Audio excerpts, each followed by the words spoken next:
Hello everyone, welcome to knowledge plus. इस video में आज हम लोग इंडियन इकोनॉमी को पढ़ने जा रहे हैं, जो कि मेनली फोकस्ड होगा यूपीएससी का सिविल सर्विस एग्जाम के लिए। आइए शुरू करते हैं आज का वीडियो। आज का हमारा टॉपिक है money market and capital market. हम लोग आज मनी मार्केट और कैपिटल मार्केट के बारे में पढ़ने जा रहे हैं। तो सबसे पढ़ते हैं इंडियन फाइनेंशियल मार्केट के बारे में। तो financial sector of a country is one of the important determining factor of the level of economic development. तो फाइनेंशियल सेक्टर जो किसी भी कंट्री का होता है, एक इंपॉर्टेंट सेक्टर होता है जो डिटरमाइन करता है डिटरमाइनिंग फैक्टर होता है इकोनॉमिक डेवलपमेंट। मतलब कि इकोनॉमिक डेवलपमेंट उनका काफ़ी रोल होता है किसी भी कंट्री के फाइनेंशियल सेक्टर का। Sound financial system induces the level of saving and investment. जो साउंड फाइनेंशियल सिस्टम मतलब कि जहाँ का फाइनेंशियल सिस्टम बढ़िया है, यहाँ पे सेविंग या इन्वेस्टमेंट के लेवल को इंड्यूस करता है, thus working as a stimulant for the development variables, यानी कि डेवलपमेंट को यहाँ पे बढ़ावा देता है। Weak financial structure certainly hinders the tempo of the development. तो डेवलपमेंट के टेम्पो को, यानी डेवलपमेंट के स्पीड को यहाँ पे कम करता है जो वीक फाइनेंशियल स्ट्रक्चर होता है, by discouraging the development of variables. Thus rapid economic development require a sound financial system, यानी कि यदि रैपिड इकोनॉमिक डेवलपमेंट करना है तो हम लोग को एक साउंड फाइनेंशियल सिस्टम यहाँ पे डेवलप करना पड़ेगा, with adequate ability of finance and a strong system of associated financial and investment institution. Financial market is an important part of financial sector. फाइनेंशियल मार्केट जो है कि इंपॉर्टेंट पार्ट है फाइनेंशियल सेक्टर का। It is the market where financial transaction takes place. यही वो मार्केट जहाँ पे फाइनेंशियल ट्रांजेक्शन होता है। On the basis of short term and long term transaction such market are classified as follow. तो शॉर्ट टर्म या लॉन्ग टर्म ट्रांजेक्शन के आधार पर इस मार्केट को कैसे क्लासीफाई किया गया यहाँ पे देख सकते हैं। सबसे पहले यहाँ पे है मनी मार्केट। तो money market is the cluster of financial institution that deals in the short term securities and loans. तो मनी मार्केट यहाँ पे क्लस्टर है, एक तरह से बोल सकते हैं फाइनेंशियल इंस्टीट्यूशन का, जो डील करता है शॉर्ट टर्म सिक्योरिटी में, लोन में, गोल्ड में, फॉरेन एक्सचेंज में। ध्यान दीजिएगा, शॉर्ट टर्म में डील करता है। It has time value and therefore it is brought and sold against a payment of interest. इसका एक टाइम वैल्यू होता है और इस कारण से इसको खरीदा या बेचा जाता है पेमेंट ऑफ इंटरेस्ट के रूप में। Short term money is bought and sold at money market and long term money at capital market. तो शॉर्ट टर्म जो मनी होता है उसको खरीदा या बेचा जाता है मनी मार्केट में, जबकि लॉन्ग टर्म जो होता है उसको कैपिटल मार्केट में खरीदा बेचा जाता है। It is a market for short term funds which maturity ranging from overnight to 1 year. तो क्या कहते हैं, शॉर्ट टर्म फंड का मतलब क्या होता है, जिसका मेच्योरिटी पीरियड ओवरनाइट यानी कि एक दिन से लेकर के 1 साल तक का होता है। And include financial instrument that are deemed to be close substitute of money. और इसमें ऐसा फाइनेंशियल इंस्ट्रूमेंट का यूज किया जाता है जो मनी के सब्स्टिट्यूट के रूप में यूज किए जाते हैं। The function of money market as follow. तो मनी मार्केट में क्या क्या फंक्शन है। It provide an equilibrating mechanism for demand and supply of short term fund. तो शॉर्ट टर्म फंड के लिए डिमांड एंड सप्लाई को यहाँ पे इक्विलिब्रेट करता है, मतलब कि इक्वल बना करके रखता है, उसको बैलेंस बना करके रखता है। It enables borrowers and lenders of short term fund to fulfil their borrowing and investment. जो शॉर्ट टर्म यहाँ पे पैसा लगाना चाहते हैं या बोरो करना चाहते हैं, इन्वेस्ट करना चाहते हैं, उसके लिए एक प्लेटफॉर्म प्रोवाइड करता है। It provide an avenue of central bank intervention. यहाँ पे सेंट्रल बैंक को इंटरवेन करना पड़ता है in influencing both quantum and cost of liquidity in financial system, thereby transmitting monetary policy impulsion to the real economy. Next, regulation of money market. Money market का regulation कौन करता है, तो RBI करता है। The RBI carry out regulation and development of money market. India में जो भी मनी मार्केट में होता है उसको आरबीआई के द्वारा रेगुलेट किया जाता है, डेवलप किया जाता है।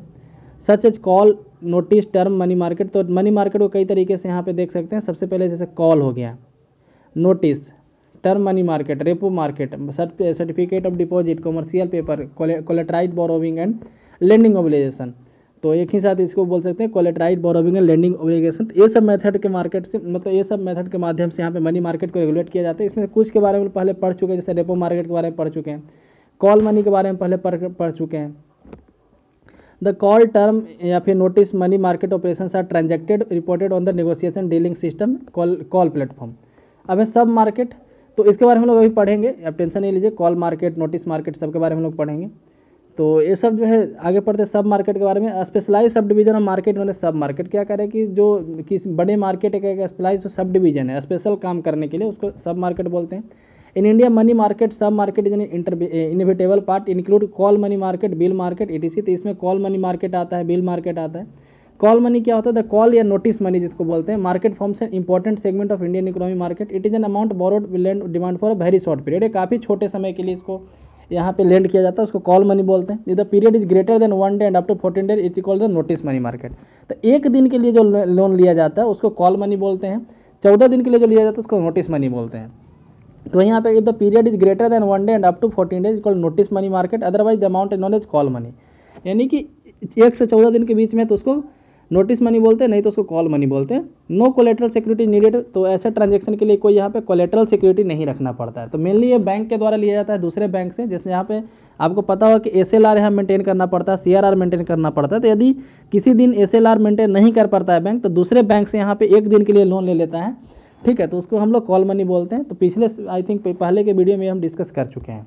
This a completely inter bank market. Call money क्या होता है? इंटर बैंक मार्केट होता है, बैंक दूसरे बैंक को लोन देता है। इंटरेस्ट रेट और मार्केट डिटरमाइंड, इंटरेस्ट रेट यहाँ पे मार्केट डिटरमाइंड होता है, मतलब जो भी बाजार में चल रहा होता है उसके हिसाब से होता है। In view of short tenure of this transaction both borrowers and lenders are required to have current account with RBI, और इसके लिए बोरोवर लेंडर दोनों का RBI के पास अकाउंट होना चाहिए। मतलब जो बैंक है उसके लिए तो RBI में अकाउंट होता ही है, तो उसी के तहत यहाँ पे काम होता है। Bill market, the underlying purpose of developing the bill market to enable banks and other financial institution to invest their surplus fund profitably by selecting appropriate maturity. तो बिल मार्केट का मतलब क्या हुआ कि डिफरेंट तरह के बिल खरीदना, यहाँ पे सिक्योरिटी बॉन्ड खरीदना बोल सकते हैं, ताकि बैंक के पास जो इन्वेस्टमेंट, मतलब बैंक के पास जो सरप्लस पैसा है उसको इन्वेस्ट किया जाए, कहीं एप्रोप्रिएट मैच्योरिटी में इन्वेस्ट किया जाए। तो इसलिए इसके लिए यहाँ पे बिल मार्केट जैसा टर्म यूज किया जाता है। कुछ बिल मार्केट के यहाँ पे एग्जाम्पल है कॉमर्शियल बिल। तो इट इज़ द मार्केट या deal in commercial bill. Bill market मतलब कि जो कॉमर्शियल बिल में डील करता है। Commercial bill of exchange are negotiable instrument drawn by the seller और drawer of the goods and the buyer और drawer of the goods for the value of good delivered. This bills are called trade bill. तो ऐसे bill को trade bill भी बोला जाता है। मतलब कि जो इसमें क्या होता है, मेनली सामान के रूप में यहाँ पे बॉन्ड बनाया जाता है, ठीक है। This trade bills are called commercial bill, they were accepted by commercial bank. और इस बिल जैसे आप इस तरह से आप देख सकते हैं, कॉमर्शियल बिल कहने का मतलब क्या हुआ, एक निगोशिएबल इंस्ट्रूमेंट होता है। निगोशिएबल मतलब आप उसको आप जैसे किसी कंपनी का शेयर खरीद लिए तो भी एक तरह का बिल आप खरीद रहे हैं, एक तरह का बॉन्ड खरीद रहे हैं। तो कॉमर्शियल बिल का मतलब यही होता है कि आप किसी कॉमर्शियल कंपनी का या फिर सामान के बदले में आप किसी को खरीद सकते हैं, ठीक है। Negotiable instrument drawn of the seller, तो ये किसके द्वारा लिया जाता है? सेलर के द्वारा लिया जाता है या फिर बरोबर के द्वारा भी लिया जाता है, ठीक है। Next treasury bill, it is an instrument for short term borrowing. ये भी एक इंस्ट्रूमेंट है शॉर्ट टर्म बोरोविंग के लिए बाय द गवर्नमेंट, गवर्नमेंट के द्वारा। The bills are issued by tender to the money market, ये जो है टेंडर के द्वारा, ठीक है, मनी मार्केट में इशू किया जाता है। Government department through tap issues. Tenders are invited every week from bankers, तो बैंकर से यहाँ पे हर सप्ताह टेंडर यहाँ पे इन्वाइट किया जाता है। Discount house and brokers. On the other hand T bills यानी treasury bills provide the government with a highly flexible and relatively cheap means of borrowing money. तो जो गवर्नमेंट को पैसा लेने की जरूरत पड़ती है, गवर्नमेंट को जब लोन लेना रहता है तो क्या करता है, टी बिल यानी ट्रेजरी बिल यहाँ पे इशू करता है, जिसके सहारे आम जनता ट्रेजरी बिल को खरीदता है। और ट्रेजरी बिल को खरीदेगा जनता तो पैसा किसके पास जाएगा? गवर्नमेंट के पास। तो गवर्नमेंट के पास जो मनी का रिक्वायरमेंट होता है पूरा होता है। यानी कि आम भाषा में समझिए कि गवर्नमेंट को जब लोन लेने का जरूरत पड़ता है तो ट्रेजरी बिल इशू किया जाता है। ट्रेजरी बिल का मैच्योरिटी पीरियड डिफरेंट होता है, जैसे 14 दिन के लिए ट्रेजरी बिल होता है, 91 दिन का होता है, 182 डे का होता है, 364 डे का होता है। और इसको इंडिया में ट्रेजरी बिल बोलते हैं, इंग्लैंड में इसको जीसेक बोला जाता है, गवर्नमेंट सिक्योरिटी बोला जाता है, ठीक है। तो आप मतलब कि गवर्नमेंट को जब लोन लेना होता है तो ट्रेजरी बिल इशू करता है, और बाकी लोग कमर्शियल बिल इशू करते हैं, जो बाकी जो कंपनी है या फिर कोई दूसरा हो गया। The RBI now in auctions 91 day treasury bill on weekly basis. तो RBI के द्वारा वीकली बेसिस पे 91 दिन का जो ट्रेजरी बिल होता है उसका ऑक्शन किया जाता है। एंड 182 टी बिल्स री introduce in April 2005 and 364 T bills on a fortnightly basis on behalf of central government. The reserve bank will paying special attention the market segment. तो reserve bank इसके लिए काफ़ी ज़्यादा attention पे करता है, special attention देता है। नेक्स्ट यहाँ पे डिफरेंस रेट लाइबोर और माइबोर, इसके बारे में पहले पढ़ लेते हैं। लाइबोर क्या है? तो national stock exchange launches 2 new reference rate. तो एक रिफरेंस रेट है, ये दोनों जो है एक रिफरेंस रेट है, बैंक कॉल मनी ऑन 15 जून। तो किसके लिए है? तो बैंक कॉल मनी के लिए। लाइबोर का मतलब क्या होता है? London inter bank offered rate. तो लंदन में मतलब कि जैसे पहले क्या हो, इंटर बैंक यानी कि एक बैंक जब दूसरे बैंक से कर्ज ले रहा है तो किस रूप में लेता है? तो बैंक कॉल मनी के रूप में लेता है या फिर लिस्ट मनी के रूप में लेता है, ठीक है। तो लंदन में क्या रेट चल रहा है? The average interest rate provider leading bank in London. London में जो लीडिंग बैंक है, जैसे मान लीजिए कि SBI को या फिर कोई बैंक ऑफ इंडिया है और एक है यूनियन बैंक, ठीक है। एक यूनियन बैंक ऑफ इंडिया को अपना किसी दिन CRR कंप्लीट नहीं कर पाया, ठीक है। तो क्या कहेगा? यूनियन बैंक से कहेगा कि आप हमको एक दिन के लिए लोन दे दीजिए, कल जैसे ही मार्केट खुलेगा तो हमको CRR, अब हमारे पास कुछ इन्वेस्टमेंट आएगा तो हम CRR अपना मजबूत कर लेंगे, है ना। तो एक दिन के लिए यदि यूनियन बैंक से लोन ले रहा है तो यूनियन बैंक उसके लिए इंटरेस्ट चार्ज करेगा, रात भर के लिए भी इंटरेस्ट चार्ज करेगा, एक दिन के लिए भी। तो इंटरेस्ट किस रेट पे चार्ज करेगा? तो ये कहेगा ना कि हम 2% पे लोन देंगे, तो BOI कहेगा कि छोड़ दो, हमको लंदन में 1% पे ही लोन मिल रहा है, हम लंदन वाले बैंक से ले रहे थे, हम तुमसे नहीं लेंगे। तो वही यहाँ पे हो गया। लाइबोर क्या है? The average interest rate provided leading bank in London. London में जो लीडिंग बैंक है उनके द्वारा जो इंटरेस्ट प्रोवाइड किया गया, इंटरेस्ट रेट जो चल रहा है, ठीक है, उसको लाइबोर बोलते हैं। और वही यहाँ पे माइबोर मुंबई वर्जन हो गया, Mumbai inter bank offer rate, ठीक है, या फिर Mumbai inter bank bid rate difference rate in the inter bank call money market. तो इंडिया में यदि जो रेट चल रहा है उसको माइबोर बोलते हैं, MIBOR, यानी कि यदि बैंक ऑफ इंडिया मान लीजिए यूनियन बैंक से जो लोन लेता है तो यूनियन बैंक कहा ना कि हम 2% पे लोन देंगे, ठीक है। मान ली कि तीसरे बैंक के पास जाता जो मुंबई में ही बेस्ड है, मतलब क्या फिर मतलब इंडिया में बेस्ड है, जैसे PNB के पास गया, PNB बोलेगा कि हम 3% पे लोन देंगे। तो डिफरेंट बैंक यहाँ पे डिफरेंट रेट बताएगा, तो इसका जो एवरेज आएगा उसको बोलेंगे माइबोर। उसी तरह से लंदन में जो होगा वो होता है लाइबोर। तो नॉर्मली देखा जाता है कि लंदन वाला सस्ता होता है मुंबई वाले से, ठीक है। नेक्स्ट कमर्शियल पेपर, जिसको आम भाषा में स्टाम्प पेपर बोल सकते हैं। तो commercial paper is issued in the form of promissory note, एक प्रोमिसरी नोट के रूप में इशू किया जाता है, sold directly by the issuer to the investor. ये क्या होता है, जो इशूअर होते हैं, जो मतलब कंपनी के मालिक होते हैं या फिर जो भी कंपनी के चलाने वाले होते हैं, ये डायरेक्टली इन्वेस्टर को इशू करते हैं, एक तरह से शेयर की तरह समझिए इसको। Sold directly by the issuer to the investor और else placed by the borrower through agent such as merchant bank and security houses. When it is issued by corporate borrowers directly to the investor in the money market and process of securitization, the intermediation function of bank is obviated। तो जब directly मतलब किसी corporate borrower के द्वारा issue किया जाता है investor को, तो यहाँ पे बैंक का जो इंटरमीडिएट वाला फंक्शन है यहाँ पे ओबिएटेड हो जाता है, यानी कि उसको ओवरपास कर जाता है। दिस पेपर है मैच्योरिटी मिनिमम 7 दिन, इसका जो मैच्योरिटी पीरियड 7 दिन से लेकर के 1 साल तक का होता है। This are negotiable and transferable, तो ये नेगोशिएबल होते हैं, मतलब इसको आप बेच सकते हैं, ट्रांसफर कर सकते हैं। अब promissory note, it is a legal document between a lender and borrower. तो लेंडर और बोरोवर के बीच में एक लीगल डॉक्यूमेंट है, whereby the latter agree to certain condition for the repayment of sum of money borrowed. तो इसमें क्या होता है कि एक यहाँ पे एक एग्रीमेंट हुआ है ना, जो ले रहा है पैसा वो मतलब कि एक एग्रीमेंट करता है, कुछ कंडीशन यहाँ पे रखता है कि हाँ हम इस कंडीशन में पैसा ले रहे हैं और हम देंगे भी। When one borrows from a commercial bank he sign a promissory note. तो जैसे आप एग्जाम्पल के तौर पर देख लीजिए कि आप किसी कमर्शियल बैंक से लोन लेते हैं तो आप एक साइन करते होंगे कुछ पेपर पे, तो उस पेपर को प्रोमिसरी नोट मान सकते हैं यहाँ पे। Particular form of promissory note known as commercial paper, तो एक तरह से कमर्शियल पेपर ही हो गया क्योंकि यहाँ भी लोन लिया जा रहा है, ठीक है। तो उसको हम लोग मतलब कमर्शियल पेपर भी एक तरह का प्रोमिसरी नोट है, तो उसको हम लोग खरीद भी सकते हैं, बेच सकते हैं। They're usually issued by large corporation, अधिकांशतः लार्ज कॉर्पोरेशन के द्वारा इशू किए जाते हैं। Promissory note are a common form of small business finance. Next है सर्टिफिकेट ऑफ डिपॉजिट, CD जिसको बोल सकते हैं, यानी कि आप किसी के यहाँ पैसा जमा किए हैं तो आपको एक सर्टिफिकेट देगा कि हाँ हमारे पास इनका इतना पैसा जमा है। तो जैसे आप किसी बैंक में पैसा जमा करते हैं तो आपको एक रिसीविंग देता है ना, फिर आपके पासबुक पे वो पैसा चढ़ा हुआ रहता है कि आपके पास इतना पैसा जमा है। तो it is a negotiable claim issued by bank in return of a term deposit. तो जो टर्म डिपॉजिट है उसके क्लेम के रिटर्न में बैंक के द्वारा इशू किया जाता है। सर्टिफिकेट ऑफ डिपॉजिट और security debt are purchase for less than their face value which is the bank's promise to repay the deposit and 10 offer yield to maturity. Certificate of deposit for issued in New York, तो ऐसा पहली बार New York में issue किया गया था 1960 में, and 10 denominated in dollar. तो इसलिए जो सर्टिफिकेट ऑफ डिपॉजिट होता है अधिकांशतः डॉलर में होता है। स्टेरलिंग सर्टिफिकेट ऑफ डिपॉजिट फॉलोइंग 68, तो 1968 में उसी तरह से स्टेरलिंग एक करेंसी है उसमें सर्टिफिकेट ऑफ डिपॉजिट इशू किया गया। Maturity period of certificate of deposit 7 month to 1 year. तो जैसे हम आपको अभी बताएं कि जैसे आप बैंक में भी खाता जमा कराते हैं अपने खाता में पैसा में, तो ये भी एक तरह सर्टिफिकेट ऑफ डिपॉजिट है, लेकिन ये छोटे स्केल पे है। इसका बिजनेस स्केल पे यूज़ किया जाता है जहाँ पे काफ़ी ज़्यादा पैसा इन्वेस्ट किया जाता है और फिर बैंक वहाँ पे या फिर जो ले रहा है पैसा, जो डिपॉजिट ले रहा है, वो इन्वेस्टर को प्रॉमिस करता है कि अगले साल हम आपको इतने पैसा मतलब इतना ज़्यादा सूद पे पैसा रिटर्न करेंगे या फिर जैसे भी समझिए।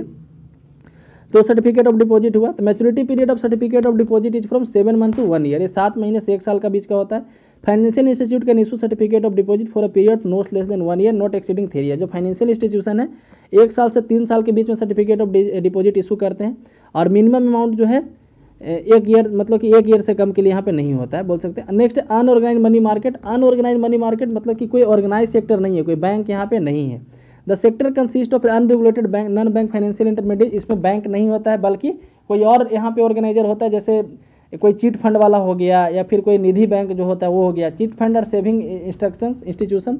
There are various type of don't and do not have any standard form. तो क्या करें कि इसका कोई स्टैंडर्ड फॉर्म नहीं होता बैंक की तरह, और कई तरह के होते हैं। चिट फंड है regular members who make periodic contribution, जैसे चिट फंड इसका एक एग्जांपल है अनऑर्गेनाइज का। Organise chit fund regulated by register of chit fund. तो चिट फंड में भी एक ऑर्गेनाइज चिट फंड होता है, उसको यहाँ पे रेगुलेट किया जाता है रजिस्टर ऑफ चिट फंड के द्वारा। एंड द रेलिवेंट लेजिस्लेशन, इसके लिए कानून भी है चिट फंड एक्ट 1982, हालांकि इसमें अभी अमेंडमेंट किया गया है पिछले साल। There is however regulatory confusion since collective investment scheme are to be registered and regulated by SEBI. तो हालांकि अभी ये सेबी के अंदर रेगुलेशन नहीं होता है, इसलिए चिट फंड में काफ़ी ज़्यादा घोटाला भी होता है। अब आगे पढ़ते हैं कैपिटल मार्केट में। अभी तक हम लोग पढ़े थे मनी मार्केट जो शॉर्ट टर्म होता है, अब हम लोग कैपिटल मार्केट में पढ़ने जा रहे हैं जो लॉन्ग टर्म होता है। तो in the market for long term loanable funds as distinct from money market which deals in short term fund. The capital market is an increasing international one. तो कैपिटल मार्केट जो international है ज़्यादातर, और किसी भी कंट्री में, one and in any country, not one institution, किसी एक इंस्टीट्यूशन का नहीं है, but all those institution that match the supply and demand for long term capital and claim on capital. Example के तौर पर देख सकते हैं स्टॉक एक्सचेंज हो गया, बैंक हो गया, insurance company. The capital market is broadly divide into the following two market. Capital market को दो मार्केट में बांटते हैं, प्राइमरी मार्केट और secondary market. It is the first market where the asset are sold for the first time. यहाँ पे क्या होता है कि किसी संपत्ति को पहली बार बेचा जाता है। तो कैपिटल मार्केट में क्या हुआ, जहाँ पे कोई संपत्ति हम लोग जनरेट कर रहे हैं। मनी मार्केट में बस पैसा का एक्सचेंज होता था। तो जहाँ पे संपत्ति किसी को पहली बार बेचा जा रहा है तो उसको बोलते हैं primary market. On the other hand in secondary market the asset are resold and purchase. Secondary market में क्या होता है, संपत्ति होता है उसको दोबारा बेचा जाता है, दोबारा खरीदा जाता है। The stock exchange is secondary market. Stock exchange secondary market in which financial securities are traded, जहाँ पे फाइनेंशियल सिक्योरिटी को ट्रेड किया जाता है। Although it is a primary market where the securities are issued of the first time. वहीं पे क्या कर रहा है कि प्राइमरी मार्केट में क्या होता है कि कोई कंपनी अपना शेयर या फिर सिक्योरिटी जिसको बोल सकते हैं पहली बार इशू करती है। सेकेंडरी मार्केट, तो those market are typically larger than primary market. Primary market से बड़ा होता है, ज़्यादा साइज में होता है। परफॉर्म इंपॉर्टेंट फंक्शन, इसके द्वारा कई फंक्शन किए जाते हैं, इंपॉर्टेंट फंक्शन होते हैं। Since purchaser of new issue of security would be reluctant to purchase and would offer a lower price for them unless they are confident they can if necessary dispose of them in the secondary market. तो जैसे आप मान लीजिए कोई आदमी यहाँ पे कुछ सिक्योरिटी खरीदा और उसको जो है ज़रूरत के हिसाब से कम पैसा मिल रहा है, मतलब जितना उम्मीद किया था उससे कम पैसा मिल रहा है, तो क्या करेगा, उसको बेचना चाहेगा। तो कहाँ बेचेगा उस शेयर को, तो सेकेंडरी मार्केट के पास हो जाएगा, है ना। तो सेकेंडरी मार्केट बड़ा होता है, इंपॉर्टेंट फंक्शन करता है। अब role of capital market, capital market का ओवरऑल रोल क्या होता है। तो capital market function is a link between saviours and investor. तो सेवर और इन्वेस्टर के बीच में एक लिंक का काम करता है। It play an important role in mobilising the saving and diverting them in the productive investment. तो सेविंग को मोबिलाइज करने में और उसको प्रोडक्टिव इन्वेस्टमेंट में डाइवर्ट करने में मदद करता है। With the development of capital market, banking and non-banking institution provide facilities which encourage people to save more। तो इसमें क्या होता है, जैसे जैसे कैपिटल मार्केट डेवलप होता है किसी कंट्री में, तो बैंकिंग और नॉन बैंकिंग इंस्टीट्यूशन यहाँ पे लोगों को फैसिलिटी प्रोवाइड करते हैं, है ना, शेयर बाजार में पैसा लगाने का, जिससे लोग ज़्यादा से ज़्यादा सेव करना चाहते हैं। The capital market facilitates lending to the businessman. Capital market में बिजनेसमैन को लेंडिंग मिलता है, गवर्नमेंट को लेंड मिलता है, जिसके कारण से इन्वेस्टमेंट में बढ़ावा मिलता है। It provide facilities through banks and non bank financial institution.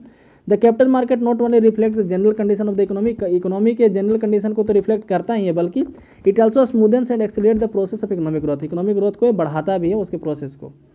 The capital market tend to stabilise the value of stock. Capital market जो यहाँ पे वैल्यू ऑफ स्टॉक को स्टेबलाइज करता है और सिक्योरिटीज को reduce the fluctuation in the price of the minimum.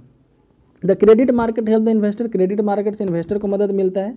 दो जो है fund to invest in long term financial asset, जो यहाँ पे लॉन्ग टर्म फाइनेंशियल एसेट में इन्वेस्ट करना चाहते हैं। अब यहाँ पे गिल्ट एज मार्केट और एक है इंडस्ट्रियल सिक्योरिटी मार्केट। गिल्ट क्या होता है, तो gilt edge market refer to the market of government and semi government securities backed by reserve bank of India. तो गिल्ट कहा जाता है जो आरबीआई के थ्रू बैकिंग है, मतलब कि जो गवर्नमेंट का सिक्योरिटीज है उसको गिल्ट कहा जाता है। जो टी से हम लोग पढ़े थे ना, ट्रेजरी बिल, टी बिल पढ़े थे ना, तो एक तरह से गिल्ट का एग्जाम्पल है। तो गिल्ट मार्केट में क्या होता है, गवर्नमेंट या फिर सेमी गवर्नमेंट सिक्योरिटी होता है जो आरबीआई के द्वारा बैक्ड होता है, मतलब इसमें रिस्क कम होता है क्योंकि गवर्नमेंट का है। गवर्नमेंट सिक्योरिटीज आर ट्रेडेबल डेब्ट instrument issued by the government और meeting in the financial requirement. आप इस यदि आप गिल्ट खरीदे हैं तो आप उससे भविष्य में लोन भी ले सकते हैं यदि आपको जरूरत पड़ा तो।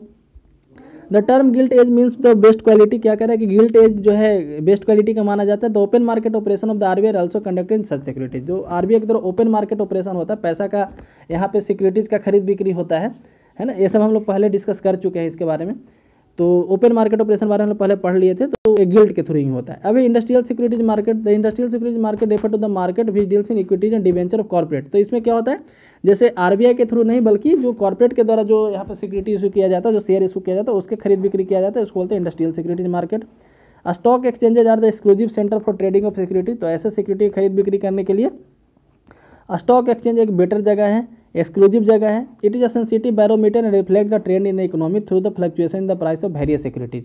और सिक्योरिटीज के प्राइस में फ्लक्चुएशन को यहाँ पे दिखाता है। It has been defined as the body of individuals whether incorporated और not, constituted for the purpose of assisting, regulating and controlling the business और buying, selling and dealing in securities. क्या होता है कि सिक्योरिटी मार्केट क्या है यहाँ पे कि मेनली ये बनाया जाता है किस लिए, तो पर्पस फॉर असिस्टिंग यानी कि हेल्प करना, रेगुलेट करना, कंट्रोल करना किस चीज़ का, the business of buying, selling and dealing in securities. तो ऐसा बिजनेस जिसमें सिक्योरिटीज को खरीदा जाता है, बेचा जाता है। अब फाइनेंशियल इंटरमीडिएटरीज, तो फाइनेंशियल इंटरमीडिएट मतलब कि ऐसे फाइनेंशियल इंस्टीट्यूशन जो इंटरमीडिएरी का काम करते हैं, बिचवान का काम करते हैं। The institution that hold money balance और borrow from individuals and other institutions in order to make loans और other investment are known as financial intermediary. तो जैसे बैंक एक इसका एग्जांपल हो गया कि इंस्टीट्यूशन जो पैसा को होल्ड करता है, बैलेंस करता है, खरीदता है, मतलब बोरो करता है किसी इंडिविजुअल से या फिर किसी दूसरे इंस्टीट्यूशन से, ताकि वो लोन दे सके और दूसरा इन्वेस्टमेंट कर सके, उसको फाइनेंशियल इंटरमीडिएरी बोलते हैं। Hence this serve the purpose of channelising fund. तो यानी कि क्या करते हैं, फंड को चैनलाइज करते हैं, चैनल मतलब डिफरेंट जगह बांटते हैं, बोल सकते हैं, from lender to borrower, lender से बोरोवर के बीच में। In standing between lenders and borrowers intermediary provide service to each. तो लेंडर और बोरोवर के बीच में एक इंटरमीडिएरी का काम करते हैं और दोनों को सर्विस प्रोवाइड कराते हैं। ओपन एट लिटिल और नो कॉस्ट, या तो ये कभी कम चार्ज करते हैं, जैसे बैंक में लोग पैसा रखते हैं तो उसके लिए चार्ज लिया जाता है ना, जैसे डेबिट कार्ड का चार्ज लिया जाता है, एसएमएस चार्ज लिया जाता है, या फिर कहीं नहीं भी चार्ज लिया जाता है। By virtue of their size and expertise financial intermediate are able to reduce risk for lender. तो क्या करें, अपने साइज के आधार पे या फिर अपने एक्सपर्टाइज के आधार पे फाइनेंशियल इंटरमीडिएरी जो होते हैं, जो बैंक जो होते हैं, वो मतलब कि रिस्क को रिड्यूस करने में काबिल होते हैं। Enabling them to spread their investment, अपने इन्वेस्टमेंट को बढ़ाते हैं। और they also provide maturity transformation. It is usual to distinguish between bank in the banking sector and so called non banking financial intermediate. तो क्या करें कि फाइनेंशियल इंटरमीडिएट में हम लोग ध्यान बैंक का ही आता है ना, लेकिन उसके अलावा कई नॉन बैंकिंग फाइनेंशियल इंटरमीडिएरी भी होते हैं जो बैंक नहीं होते हुए भी इस तरह का काम करते हैं। The important of this distinction arises from the fact that liabilities of banks are part of money supply and this may not be true for non banking financial intermediaries.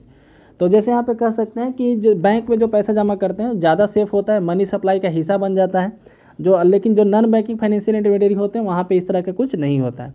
तो आज की वीडियो में बस इतना ही। कल हम लोग नॉन बैंकिंग फाइनेंशियल इंटरमीडिएरी के बारे में पढ़ेंगे, उसके अलावा म्यूचुअल फंड वगैरह है। तो इसके साथ आज का वीडियो समाप्त होता है। यदि वीडियो पसंद है तो लाइक करें, चैनल को सब्सक्राइब करें। धन्यवाद।